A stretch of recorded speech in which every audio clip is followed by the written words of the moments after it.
ደውለውልን በጣም ኢመርጀንሲ ጉዳይ አለና ፕላስ እባክህ ብትገኝ ብለው ከመኝታችን ተነስተን ስንበር የመጣ ነው። አንድ እናትና ልጃቸው በመኪና ውስጥ ነው የሚኖሩት።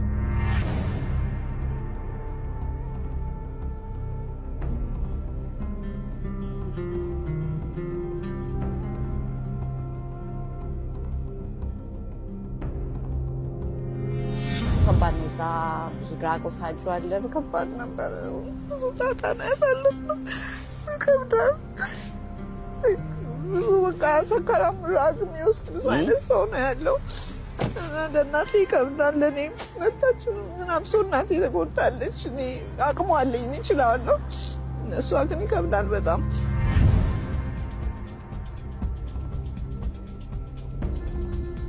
ጥቅጥቅ ያለ ነው። የት እንድረስ ብለን ነው እንጂ መኪናማ አይመችም። ሊኖርበት ሊታደርበት አይመችም። እንደዚህ ቁጭ ብላችሁ የምትተኙት አትተኙም? በቃ እንደዚህ ነው። እዛው ሲቆይ ሰዓት ሲረዝም እንቅልፍ ይወስደናል ትንሽ። ግን በቃ ይሄ ነው ኑሯችን፣ እንዳለ ኑሯችን እዚህ ውስጥ ነው ያለው። እኔም ትንሽ ልቤን በጣም የሚሰብረው ነገር እሱ ነው። ቤት የለም፣ የምታርፍበት የላትም። ከባድ ነው። ልጅ ለእናቱ ጥሩ ነገር ነው የሚያስበው እንጂ እንደዚህ ወድቃ በየቦታ ሰቃይብኝ አልፈልግም።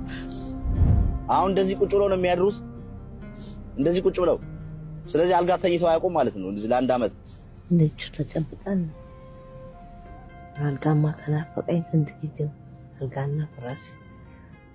ከዚህ ከመኪና ተላቀን ቤት ኖሮን በቃ እንደ ሰው መኖር እንችል እንዲረዱ ብቻ ነው የምጠይቀው። ሌላ ምንም ነገር አለ ቢቸግረኝ ነው ቆርጬ እንደዚህ በግልጽ የምለምናችኋለሁ። እና የተቻላችሁትን እርዳታ ታደርጉልኝ ዘንድ ልመናዬ ይኸው ፊታችሁን አፈሳለሁ።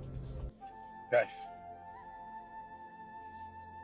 ይሄ የሆነው እኔ የምኖርበት አካባቢ ዲኤምቪ ኤሪያ ነው። እኔ ሜሪላንድ ነው ያለሁት። እዛ አካባቢ ነው ይሄ የተፈጠረው። እኔ እንዲህ አይነት ብዙ ታሪኮች ሊኖሩ እንደሚችሉ አውቃለሁ። እኔም በቅርበት የማውቃቸው ታሪኮች አሉ። ይህ ሀገር በተለይ ኢትዮጵያ ሆናችሁ ሰዎች እንደምታዩት ገንዘብ በአካፋ ብዛቅበት ሀገር አድርጋችሁ እንደምታስቡት ብቻም አይደለም። እውነት ነው፣ ከተሰራ ገንዘብ አለ።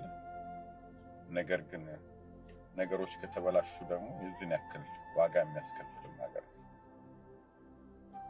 ሀገሩ ሁለት ገጽታዎች ነው ያሉት።